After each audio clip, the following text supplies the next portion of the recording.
I've seen Maomao explained as cat, giant panda, little girl, a fish. That name Jinshi might actually be a title. Avocado and gummy bear. I gotta at least try this.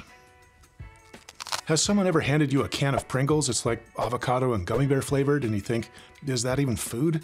But then you try them and they're not amazing, but you still can't stop eating them. That's Apothecary Diaries for me. I started the show and it had about 8 episodes out, and I wasn't blown away at first, but I kept wanting to watch more episodes. Now it's one of my most anticipated shows each week. I'm gonna try to figure out what makes this show the Pringles of anime, so I can convince you to start watching it if you haven't yet. Let's check it out. For the first few episodes, there are really only 2 characters who are doing the heavy lifting in the show, and that's Maomao and Jinshi. Thankfully, they're both strong enough characters to make the anime engaging by themselves, and some of the other characters will start to fill out and take on more important roles as the show goes on. But the main pairing is always Maomao and Jinshi. Maomao is a fantastic character, and one of the main reasons to watch the show in the first place. She's a young apothecary in medieval China who has experience with medicine and poisons, but she gets kidnapped in the first few minutes and is sold off to work as a laborer in the rear palace, which houses the emperor's concubines. Maomao is a complex character. She's down to earth, smart, and resourceful, but she can also be kind of selfish and coarse at times. So while Maomao's main goal always seems to be to look out for herself and try not to make any waves, the anime points out that she does have that small smidgen of a sense of justice that needles her into doing good for others every now and then. There seems to be some symbolism going on with some of the names in the show, but you have to be careful with what you find online. I've seen Maomao explained as cat, giant panda, little girl, a fish, even little demon, so I doubt all of those apply. Little girl and cat seem to be the interpretation that the show leans into. If you want to know more about the names, I'll put some notes in the description.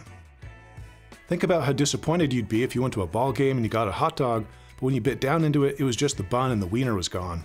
On a completely unrelated note, I love that Maomao seems to be the only person who's able to resist Jinshi's advances because she has no interest in a eunuch. The two clash all the time, and it's great to see 2 interesting and intelligent characters try to out-scheme each other. When Jinshi is first introduced, Maomao comments that his looks are wasted on someone who can't have children, and after that, she seems genuinely creeped out by any sign of attention from him. Maybe the best part of that show is the dynamic between Maomao and Jinshi. Speaking of Jinshi, I like the guy. I'm not sure that's the case for everyone. He does like to manipulate people, and part of the reason for that is it's just so easy for him to do it. He was probably always more intelligent and more good-looking than most of the people around him, so using those tools to his advantage was a natural way for him to get what he wanted. But I don't get the impression that he's malicious about it or that he's a bad guy. He seems like a genuinely thoughtful and caring person who also enjoys being able to manipulate others with his looks, especially women. So when his charms don't work on Maomao, it might be the first time in his life that his go-to strategy hasn't worked, and it clearly frustrates him. But instead of becoming peevish and annoying, he seems to enjoy being rebuffed by someone. There's a hint of masochism in his personality, which makes him a little more interesting as a character. That name Jinshi might actually be a title. Apparently it was the name of the highest degree that you could get if you took the Imperial examination in China, and people who got that degree were called Imperial scholars, at least according to Wikipedia, which is never wrong. The settings in this anime seem to be able to change the people's personalities there, including Maomao. The whole thing is set in a fictionalized version of medieval China, but all the locations within this anime have their own feel. The city has its own vibe, which is different from the rear palace, which is different from the brothel, and even the different palaces of the concubines each have a distinct feel that seems to seep out into the characters that occupy those spaces. It's almost like the show's setting is made up of multiple worlds where there are different expectations for Maomao, and she changes her behavior and her strategies for how to get along based on the space that she's in and who she's around. Sometimes a period piece like this can feel like you're stuck inside the same room day after day, but the variety of locations in Apothecary Diaries keeps the show feeling fresh as Maomao slips between these miniature worlds. The foreshadowing in the show is pretty great as well. Maomao and other characters in her circle have some pretty significant plot reveals, and the show likes to tease us with these details. We either get a little hint that something is going on, or that hint is hidden in plain sight and only becomes obvious once the twist is revealed. I'm trying to go as light as I can on the spoilers because that's a really fun aspect of the show, but Maomao and others have much more in store for viewers as the show goes on. I low-key love that they got Japanese Shakira to sing the opening song. Okay, you tell me that that's not Shakira's Japanese twin. I don't mind the music, but I actually don't care for the OP that much, though I think I'm in the minority on that. I don't think this song is a great match for the show. It's like they're hyping me up to watch a completely different anime. I feel the same way about the visuals in the OP. Again, not because they're bad, but because they're just not a great fit for the down-to-earth and practical Maomao. And Okay, I thought the tongue-licking thing was a little creepy. The ED, on the other hand, is one of my favorite parts of the show. The lyrics are a much better match for Maomao's character, and I like just sitting back and watching her air swim through a bunch of petals. It's pretty relaxing. And of course, the best part is when the singer belts out this super high note with absolutely no fear. My brain keeps playing that moment back on a loop and makes me want to watch another episode. Toho and OLM have done a nice job with the visuals. The character designs are fun and colorful. I like the switch between the comical deformed style and its regular style, and the pacing of those switches feels like they were done by people who actually understand comedic timing. Sometimes you'll see a show that just throws in as much deformed style as they can and hope that one or two moments end up being funny, but Apothecary Diaries seems to know what it's doing.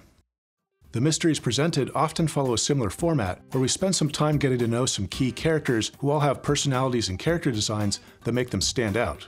Then some incident occurs that Maomao will have to figure out, and we watch her piece together the bits of the puzzle until she does a final reveal. It's a mystery formula that has worked for over a century, and it works just fine here too. What's nice is that we usually get to see Maomao react to a key piece of evidence before it gets explained, instead of having some random evidence or a witness that the viewer has never seen show up during the explanation. A few of the earlier episodes might feel a bit light on mystery, but there's more going on there than what appears at first glance. In the span of a few seconds, the show's able to use visual storytelling to give a ton of information about the cast and the setting. There's even a brief snapshot of the men who are about to kidnap Maomao as they point her out and start discussing something that's clearly shady. The Apothecary Diaries gives us a literal example of that advice that writers always get, to show and not tell. I also like that the show is able to point out the terrible treatment of women in this setting without having the characters act as if they somehow had modern political views in ancient China. Maomao is a strong, independent character who fits within her time and place. She's not a stand-in for the viewer who tries to change her society to match more modern opinions, and I appreciate that. The Apothecary Diaries is a show that's been getting better as it goes along, so I give Apothecary Diaries 8 out of 10 creepy Maomao faces so far. Like a can of Pringles, it's tough to stop with just one episode once you start. Let me know your thoughts down in the comments. Thanks for watching. See you next time. Okay. Avocado and gummy bear. I gotta at least try this.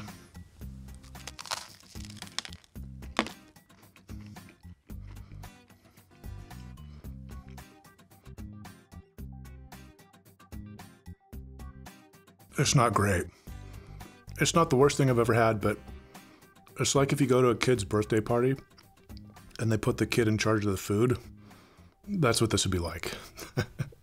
Stick to salt and vinegar.